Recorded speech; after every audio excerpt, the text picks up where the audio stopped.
Okay, it is 4 o'clock. We'll go ahead and call the special meeting of March 30th, 2015 to order with a roll call, please. Mayor Householder, Here. Commissioner Blanchard, Here. Commissioner Crawford, Here. Commissioner Davis, Here. Commissioner Hardy. Here. At this time, all who are available, if you could please stand and join me with the Pledge of Allegiance in a moment of silence.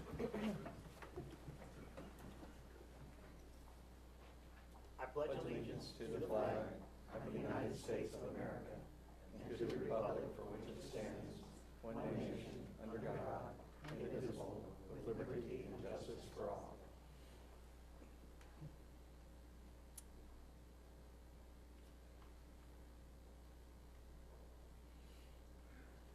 Thank you all. I didn't notice anything on public comment here. I don't know if on special meetings we don't normally, but is there, I'll just ask if there's anyone here who has anything that's not on today's agenda they'd like to bring before the City Commission at all, anything they want to mention? Okay, great. We'll just move on into administration. Item 3.1, consider purchase of one 26-inch walk-behind self-propelled concrete road saw with trailer. Mr. Franz.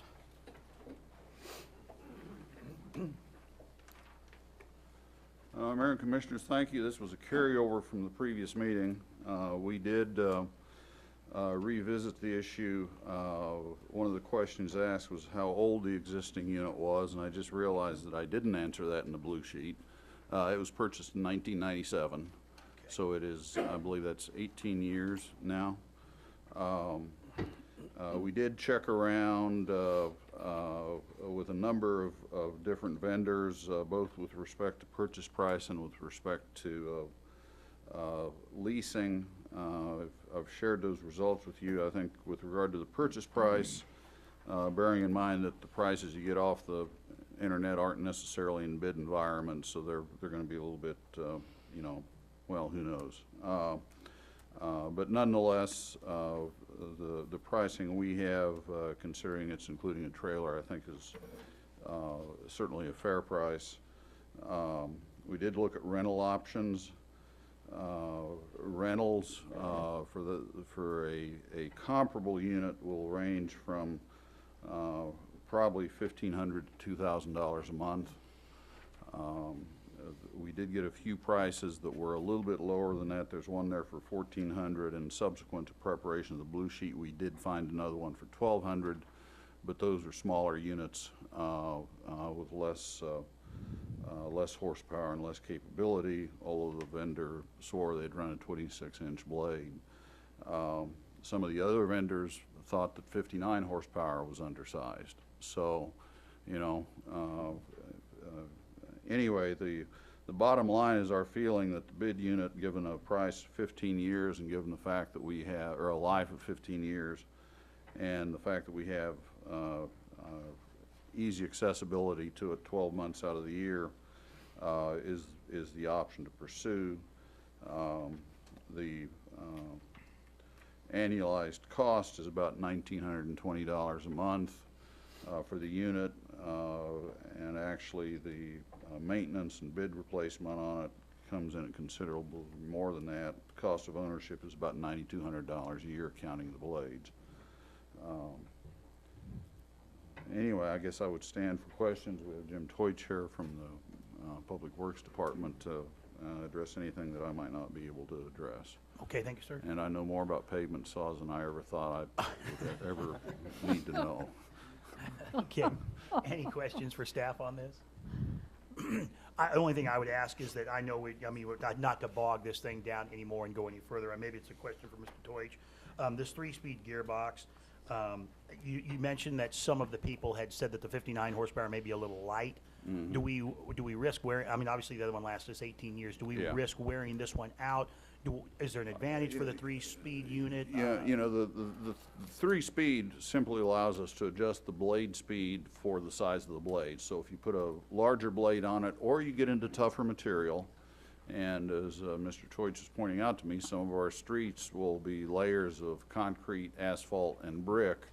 And when you have multiple materials like that, apparently it is hard on these units because there are different hardnesses, and every time you hit an interface, the blade wants to seas or whatever, you can adjust the speed of the blade to match the material, It's there. either in thickness or composition. And so that 3-speed gearbox is, I think, is a pretty important component of the unit. If we get a single-speed unit, then I'd say we probably would be looking at more horsepower if we want to run a larger blade. Okay, so yeah, just making sure that's what we, yeah, yeah. because I just seemed like the single speed just didn't make any sense down there with some of the others, so. Yeah. Okay, great, fantastic, appreciate the information on that. He's, Anyone else? he's darn impressive. I'm telling you what, just throw anything at him. I mean, I'm surprised he's not wearing a hard hat. Yeah, well, maybe next week. There you go. Anyone from the public here to comment on this pressing issue? No? Okay. Bring it back to the commission for possible action then. Mr. Mayor, I move that we authorize purchase of a walk-behind self-propelled 26-inch pavement saw and trailer from McConnell and Associate at a price of $28,806. Second. Motion is second to purchase the 26 walk-behind pavement saw. Any further discussion? All in favor? Aye. All opposed? That motion carries 5-0. That takes us on to 3-2. Item 3.2, conclusion of the 2014 evaluation of city manager's performance and periodic review of city manager's base salary. This should be fun. Just kidding. Ms. Fisher.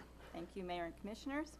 City Legal Counsel notified staff that the governing body concluded its annual review of the city manager and performance and had asked that staff prepare this item in anticipation that the governing body wished to take action on the city manager's base salary. City employees generally are eligible, and they were in 2014 as well as 2015 for a merit-based increase in base salary up to 3%, effective on respective employment anniversary dates and dependent upon the results of performance evaluations. The governing body has advised staff of its intent to award the city manager with an increase of 3%.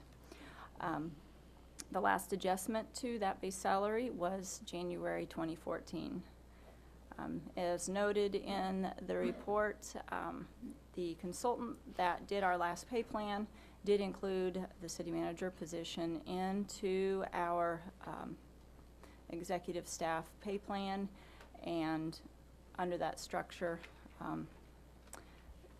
it is included in there, but as the contract section 3C also reads, periodic reviews shall be conducted with any adjustments to base salary based upon such criteria and the approach taken by other cities in comparison to whether or not city managers are included in that same salary structure or handled purely contract only varies.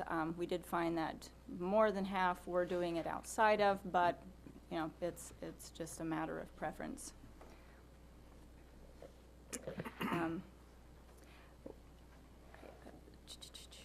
Okay, the matters of the evaluation of the city manager's performance and the determination. Bear with me just 1 second here. I lost my screen.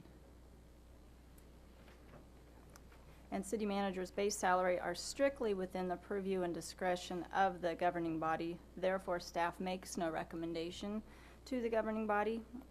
If you choose to award, I would ask that you may do so by approving a motion similar to what is included in your blue sheet. And I won't read that to you unless you wish I do that, and I would be happy to answer any questions. Any questions for staff? Okay, thank you, Ms. Fisher. Thank you.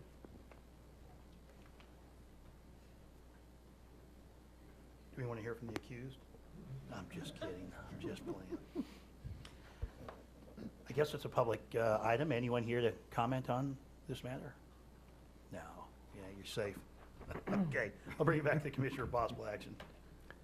Mr. Mayor, I move that the city manager position be removed from the senior executive management pay plan and that the city manager be awarded a merit-based increase in base salary of 3% retroactive to January 1, 2015, and that the human resources director take such actions as are necessary to implement the change.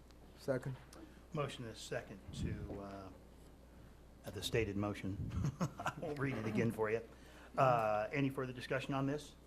I have a comment that I'd like to make just in support of the motion, and that is just to recognize the city manager for his work over the last year that led to this evaluation. And I did personally give it a high evaluation, and I felt that a number of things contributed to that, and some of those were increased level of responsibility in the effort to stand up an economic development organization and all the additional pieces that had to be put together for that, and the work that you did on that.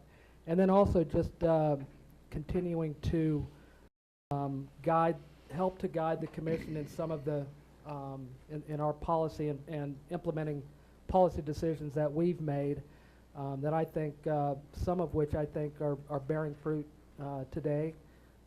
Not only economic development-wise, but primarily community development-wise. So I appreciate all the hard work that you've put in over the last year, and thank you for that. In addition to guiding the commission, I think that Mr. Gage also is very responsive to the commission when we have questions or items that we like to have researched or implemented. And he's always been very open and helpful in that regard as well. Anyone else? Well, since we have the opportunity, I've certainly been in the unique position of having been new to the commission, and certainly made the transition seamless. And I'm very impressed the way the city administration and department heads keep us prepared and well informed. So if we had glasses, I'd say cheers, but since we don't, it's a job well done.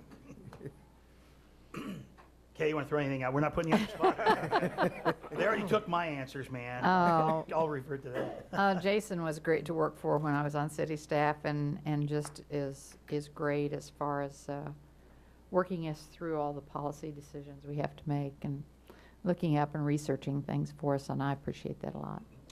Yeah, Ethics, high ethics is very, very important in city and county government. Yeah, yeah. I would just echo a little bit more of what Dr. Davis was saying, and that's I've always looked at city staff as a reflection of their management team, and although you guys didn't get the raises today as well, but I put all our city management into that, and I think how excellent our city, all our employees are across the board is a great reflection, and on Jason's abilities, and hopefully we'll be able to do something with their amounts next year too, and in our budget as well, and has definitely made staff has definitely made my job a lot easier, you know, with everything that they bring to us, and like I said, very responsive with any questions we have or policies, or it's been great. So I think we all that's looking for a unanimous. So with that motion, all in favor? Aye.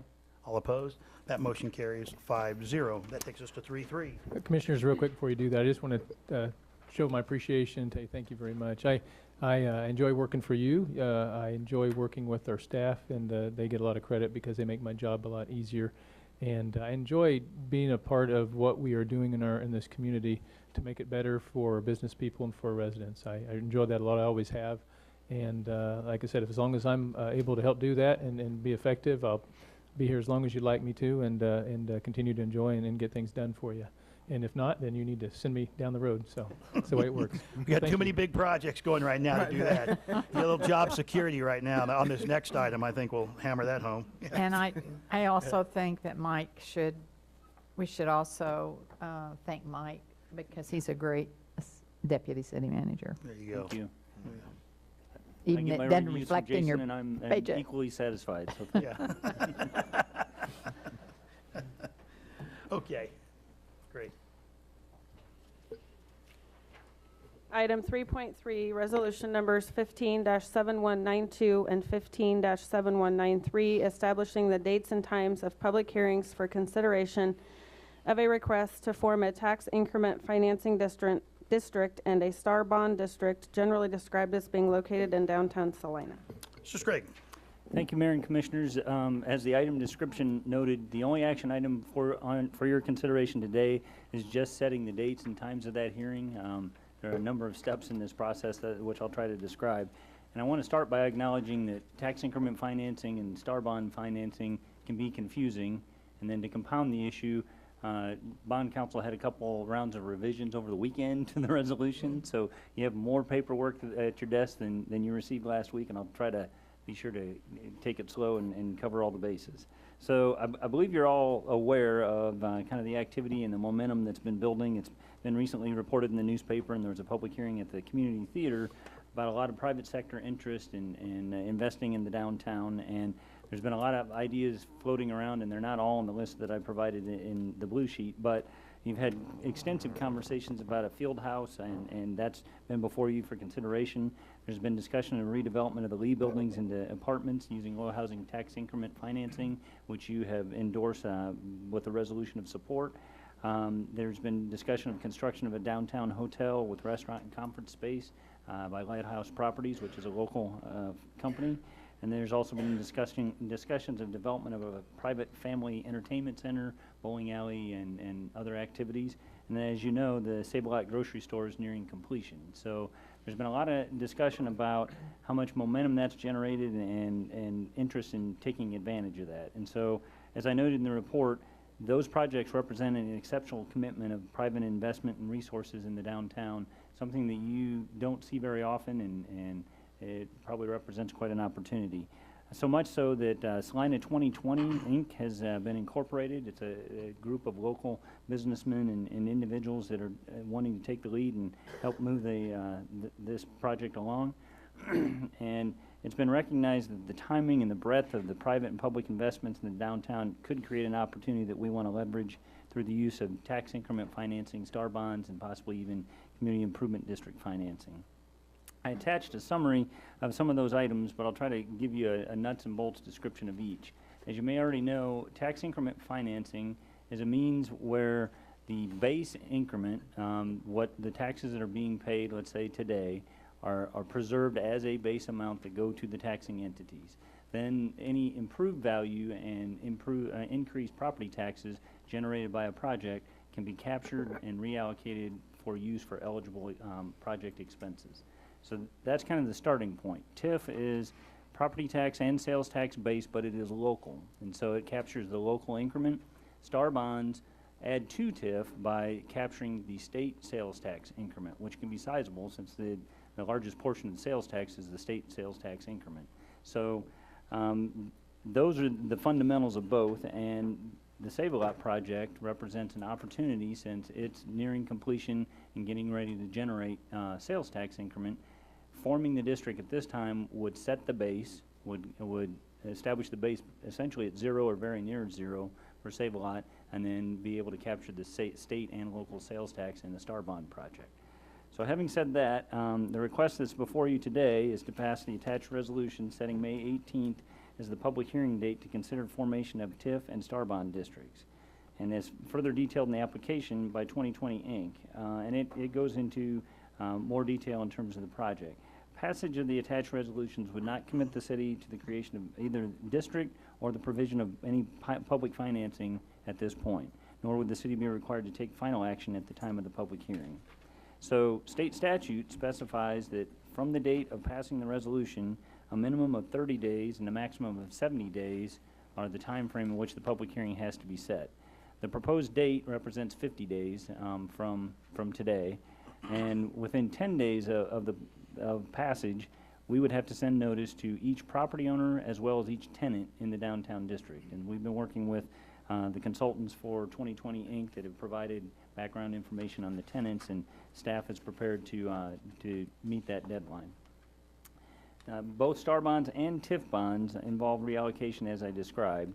And one thing that I should note that I didn't have in my staff report is on the TIF bond, Star bond financing requires the issuance of bonds. TIF financing does not, and a possibility would be pay-as-you-go, where the developers of the project could just capture the increment on an ongoing basis rather than bond finance up front. So consequently, during the life of the approved project, the property taxes and sales taxes that would typically be paid to each taxing entity are redirected to fund the eligible project costs. And as I noted, Star bonds include the sales tax as well as the property tax, and they also include the state sales tax. The other thing of note is 20 mills for the school district and 1.5 mills for the state are preserved from that reallocation. So as we get into the math and the financial projections, that'll have to be factored in. At this point, there have been informal discussions amongst people that are aware of the project and the vision with possibly Saline County elected officials and school board officials, but nothing formal, nothing concrete. In fact, one of the things that we wanted to note is if you pass the resolutions today, one of the first items that we'll need to address is meeting with those entities and getting them up to speed and sharing with them how the process works and what the vision is. I noted in the staff report that both the county and the school district essentially have veto authority over STAR and TIF projects. In fact, I reported that we needed their consent. That is not the case. It's presumed unless they truly take action to veto the project. So part of the discussion that we'll have is explaining the project and trying to answer any questions that they might have. At this point, there's a lot of vision, there's been a lot of conversation, but in the intervening 50 days, there's going to need to be quite a bit of work to solidify the vision and get refined details in terms of sources and uses of funds, cost estimates, feasibility reporting, that type of thing.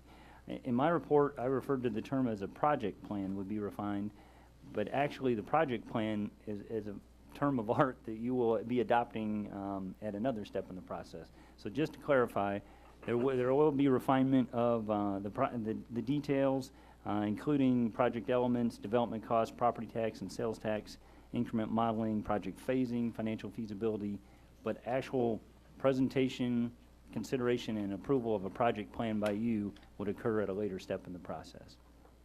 I also noted that there has been discussion with, and there'll need to be additional discussion with the Department of Commerce. For STAR bonds, it requires a finding of eligibility from the Department of Commerce to be approved and be able to proceed with STAR bonds. The date that the district is created, as I noted, it becomes important since that sets the base, and then that's what the increment is calculated off of, and that date is based off of forming the district. Assuming that we get a finding of eligibility from the Department of Commerce, and assuming at a future date you create the districts, that then sets the base for the purposes of calculating the STAR bond increment. So I noted kind of the next steps. Assuming Department of Commerce issuance of a finding of eligibility, you would then be asked to vote to create the STAR bond district and the TIF district. You could postpone the public hearing and request additional information, or you could propose modifications to the proposed district.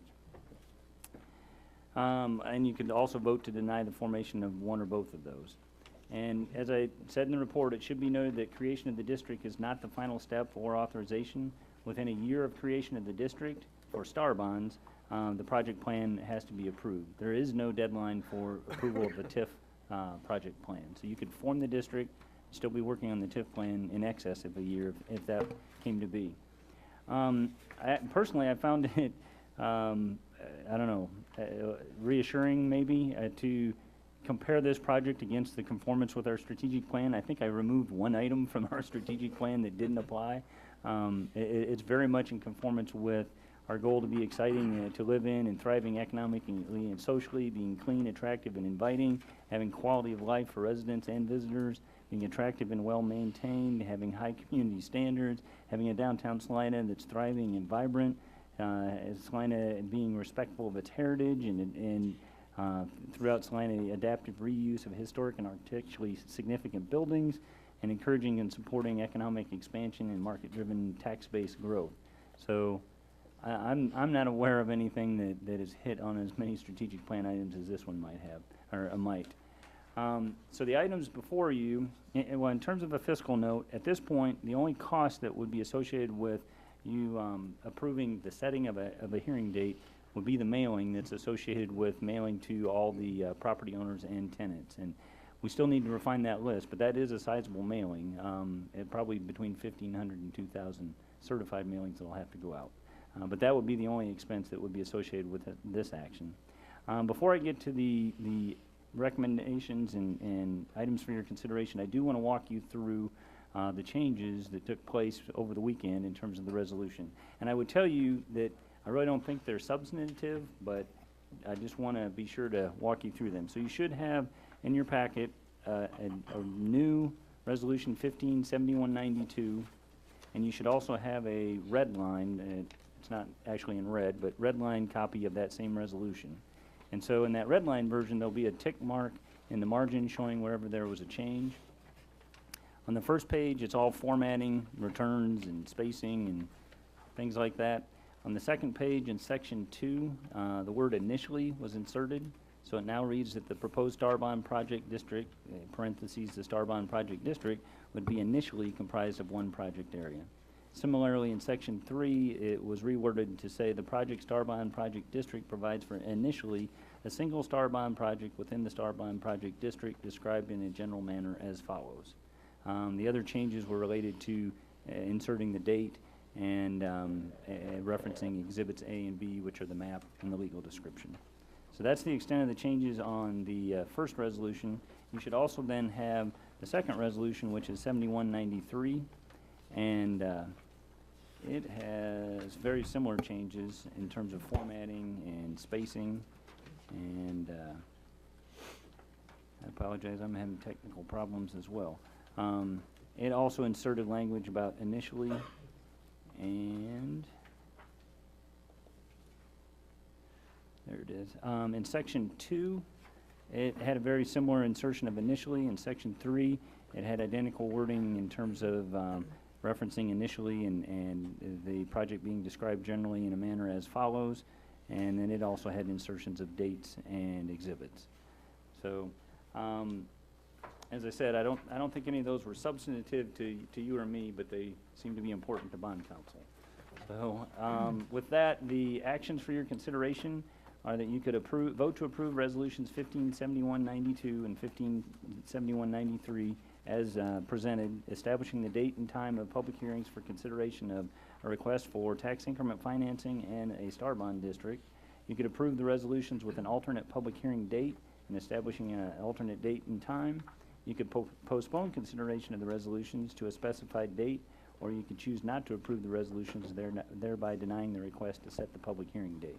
And I do know we have a number of people in the audience that are with Salina 2020 Inc., and I think they would welcome the opportunity to speak to you and speak about the project more specifically than I have. Great. Any questions for staff before we do that at all? As far as setting the date, does the date of the opening of the grocery store affect its inclusion into? No, it could still be included. It would just be, the more time we allow to elapse would mean that the base would grow and the increment would shrink, essentially. Just a quick question about the change on here to initially, and just a couple of questions about flexibility. It kind of seems like that allows for some flexibility. As far as the, on the size of the district, is it, if it needs to be changed, the boundaries, can it both be expanded and It can reduced, or can you only go one way?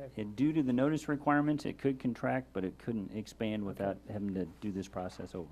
And then as far as the establishing the date for May 18th, is that something that is also, if it's ready to go prior to May 18th, are we still within that 30 to 90 day window? Can we move that up, or since we published May 18th, does it have, it can be no earlier than that? Unless we want to send 2,000 letters Yeah, okay. again, We don't. we need to stick And we with May 18th.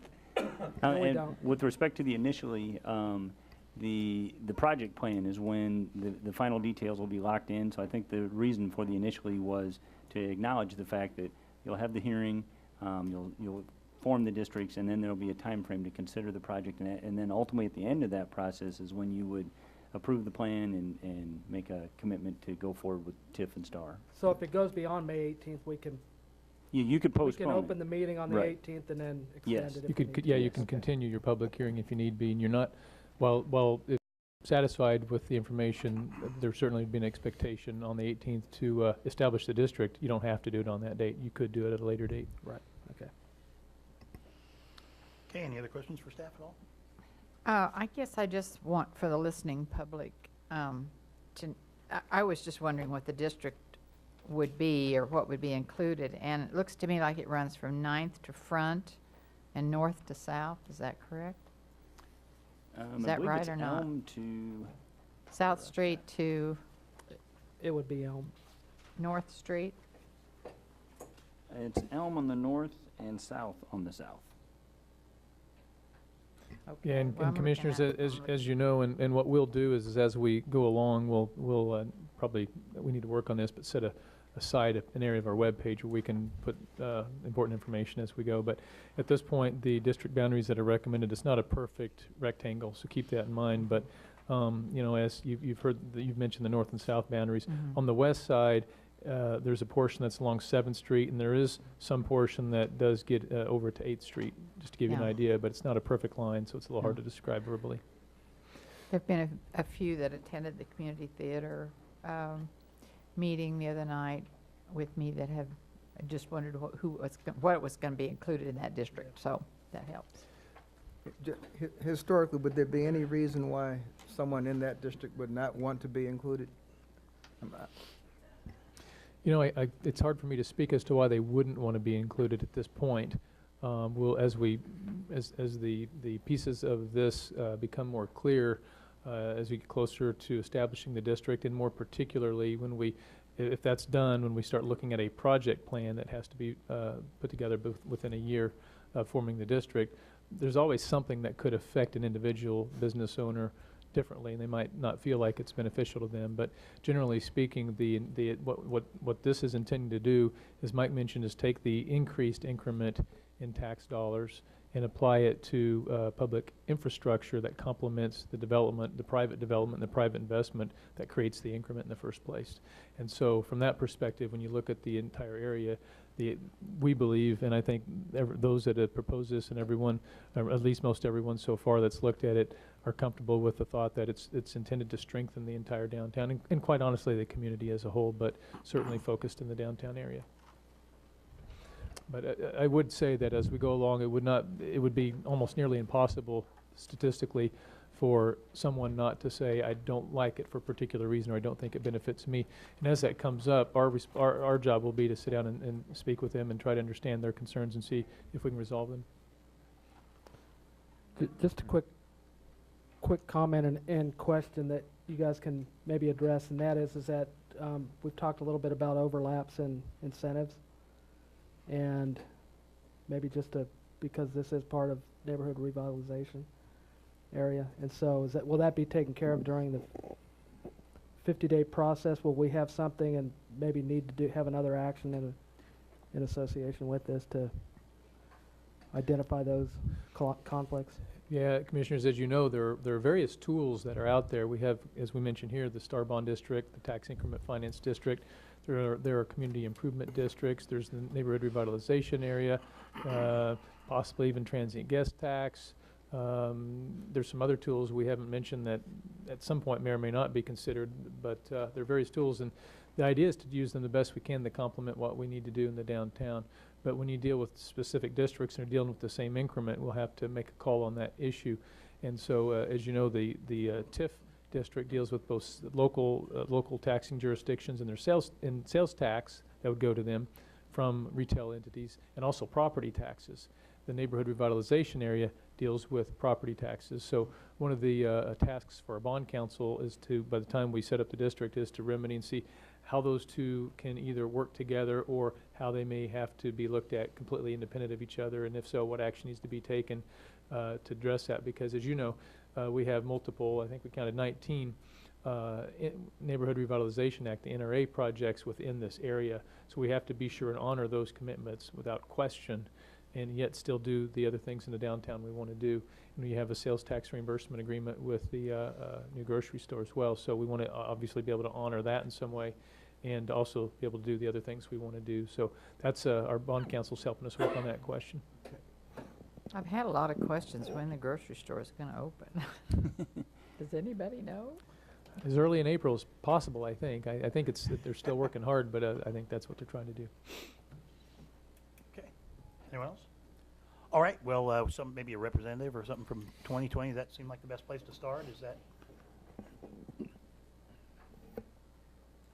Or several, it's okay, yeah. A lot of information, it's fine. Name and address. Mr. Mayor, members of the commission, Don Booth, 2532 Angus Lane, Salina. We don't have a formal presentation tonight. That would be planned for the public hearing on the 18th. But we were here primarily to indicate, our interest in moving this project forward. A lot of work has been going on here since about, July, I think is when we started. In fact, the consultant's here from Buffalo, New York. We were with him yesterday. He's in town today. He's meeting with some of the constituents right now and tomorrow, working on underwriting all the feasibility to make all this happen. We've been very excited about all of the excitement and support we found within the city, within the business community, and city staff's been really terrific to work with. This is kind of unparalleled in my career to have everybody working together towards a common goal with an alignment of interests and nobody feeling like anybody's working against anybody. And what we had explained to most of the people that we've spoke with, at least at this point, creating the district in and of itself doesn't commit anyone to anything. As we move forward, should the Department of Commerce find the finding of eligibility, and should the city see fit to move forward and then the project plan be created, well, then you'll start to see some shovels in the ground maybe a year from now. But again, it's a long road, but we're excited to move forward, and we have a lot of people here in the community, a lot of the business community, working very hard to try and create something very special for Salina. Great, thanks. If you have any questions? Yes. I have a question. I was at the community theater meeting, and there was a question, I'm not sure if it was answered or not, and that relates to the level of, whatever that base level of assessed value is that you determine your tax increment financing from. And I was just curious, is that frozen for the life of the financing district, the 15 years or whatever it is? Well, I know on the STAR bonds, that's a 20-year period. A 20-year period. Now, in the TIF district, that's different. So we'd, of course, defer to bond counsel and other counsel. But I believe that historically I've seen those 20, 25 years in other communities. But Yeah, but I think that would be whatever part of that the ordinance. number is that, let's say if it comes out to be $10 million, say, is that 10 million frozen then, and all of the money above the 10 million is used for other infrastructure, or is there some level of increase through time of that $10 million? Well, again, I'm not counsel, but my understanding is that the assessed value and appraised value may vary, but that it's dollar-driven, and so the amount of dollars of the previous 12 months, which I'm assuming in this case would be calendar year 2014, those dollars would be frozen. Now, as the ad valorem value increases, again, that increment comes back to the TIF district for TIF allowable expenses that are horizontal infrastructure, streets, sewer, water, parking, and then perhaps for some vertical in, well, I guess I'm not sure the TIF can be used on the museum pieces. That would be more STAR bond. Okay. And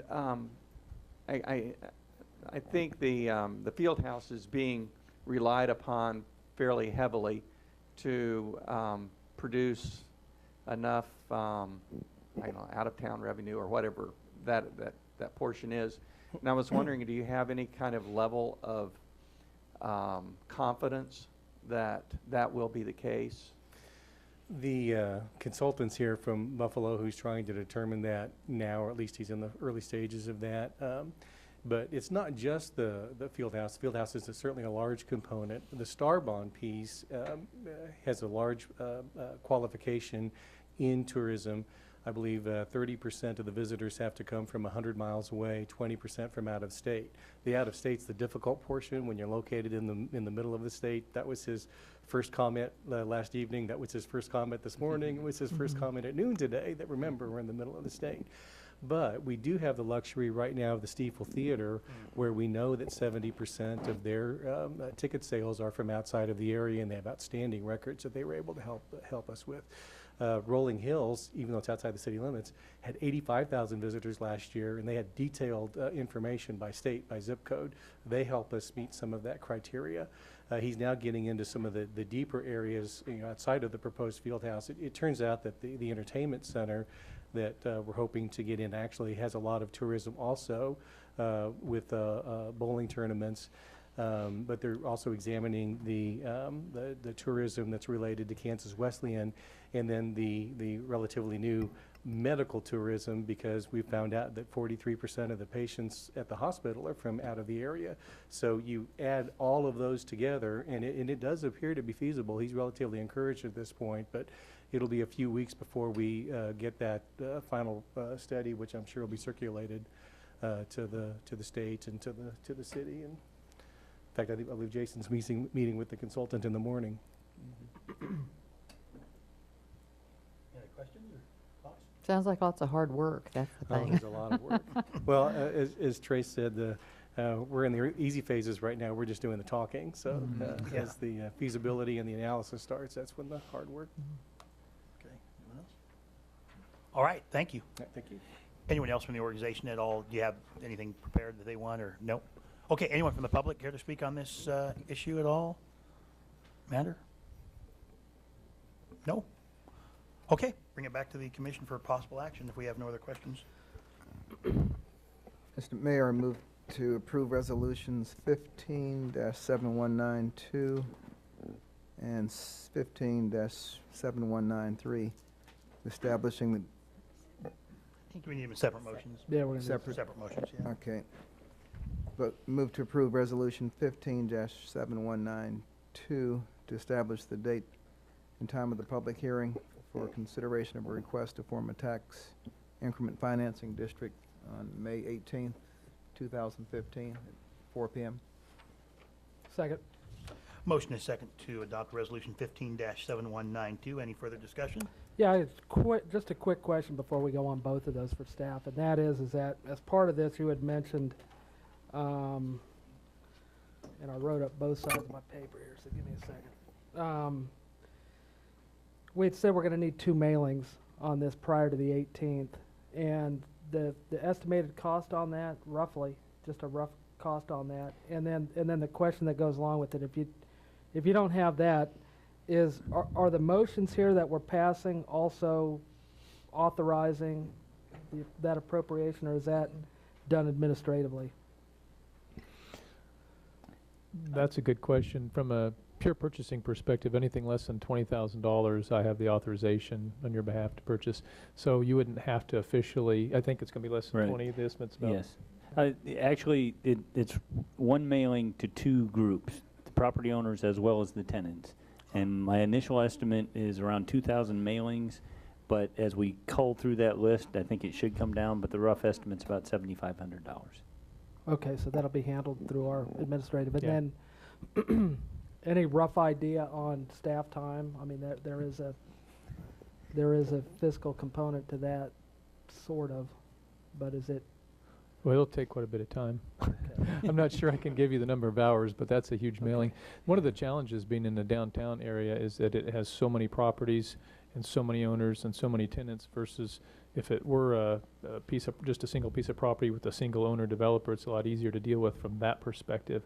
But that's just a challenge of being in the downtown, but you know, so it'll take time with volume. There's no Okay. question. I don't know how much, but we'll have to focus pretty hard because we have to get all that out by that deadline. Okay, but my questions kind of lead almost to that. This is a pretty significant, in my opinion, at least from staff and some of this allocation of funds.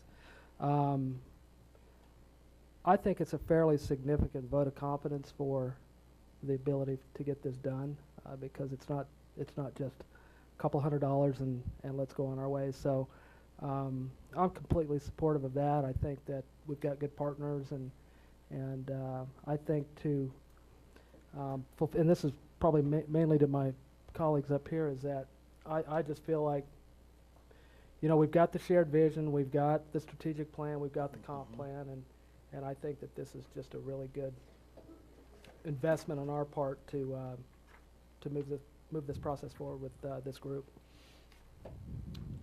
Agreed. Well said. Okay, any further discussion on that? All right, all in favor? Aye. Aye. All opposed? That motion carries 5-0. And Mr. Mayor, I move approval of resolution 15-7193 establishing the date and time of a public hearing for consideration of a request to form a Star Bond District as May 18, 2015 at 4 p.m. Second. Motion and a second to approve 15-7193. Any further discussion on this? I'm so excited I can hardly stay seated. There you go. We'll take a restroom break before the next thing. Yeah, I would say, I mean, I don't want to just, I mean, what John said is perfectly fine, but I think just, like you said, hitting on all the conformance with strategic plans, I mean, all of those things, what do you say, you removed one item? Yeah, I think You so. know when you're sitting up here, and this has been a project, I think, of mine for 4 years, and I know it's been a shared vision up here with this commission. It's very obvious when things are right, because the stars just sort of, the star bonds, if you will, seem to align. And everything comes down and happens for a reason, and hopefully, 10 years from now, 15 years, 20, people will say, well, of course it had to go this way. It looked like everything just fed in. It will look easy 20 years from now. People will hopefully look back and realize the investment that the group has made, and some of the tough decisions that had to be made early on to make this happen. But I think it's the thing that I had somebody corner me today at one of my meetings, this older gentleman who owns some property downtown that recently sold, and said, this is something Salinas needed to do for 35, he goes, heck, to 70 years. He said, this is something that's been needed for a long time. And that attending that meeting the other night and seeing so many people come out. I mean, I think you guys were expecting 25, 40 people, something. And I thought close to 300. So somebody said 200 and some, whatever. But informed people. I mean, I looked around and saw familiar faces with the city. I mean, from all different walks of the community. Everybody's supportive. I have yet to hear a negative word about this at all. And things just feel right, and it just is happening. Everything is happening for a reason. I'm not a mystical person, but I sometimes that just something's in the air that happens, and I think this is what we've all hopefully been kind of working for, and maybe even bigger things to come. I mean, we think this is big now. There could be more. There could be so much more attached to this. So if nobody else has anything, okay, all in favor? Aye. All opposed? That motion carries 5-0. That takes us on to other business. Is there any other business before our other business? Okay. I move to recess into executive session for 45 minutes to discuss with legal counsel matters subject to the attorney-client privilege for the reason that public discussion of those matters would waive the privilege and adversely affect the city's interest in the matters, and to discuss matters pertaining to the acquisition of real estate for the reason that public discussion of the matter would adversely affect the city's position in relation to the acquisition of real estate, and reconvene at 5:30. Second. Okay, that's a long one. Okay. Do we anticipate any business after this? Commissioners, I don't know that we anticipate a formal vote on anything, but there is a possibility that you could have a discussion. That'll be up to you. So I just want to say that for those that are here, if they really want to wait that long, just know there's a possibility. So I wouldn't want to say no for sure, and then we have that, and people have gone home. Okay. All right. Thank you. All right. All in favor? Aye. All opposed? We're in executive session.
and return at 6:45. Sorry, 5:45. Thank you. Better make that, 5:50, 50. short little break. 20 minutes, and we'll be back at 5:50. Okay. Yep. Motion and second to go into executive session for 20 minutes, return at 5:50. All in favor? Aye. All opposed? That motion carries 5-0. Any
Oh, really?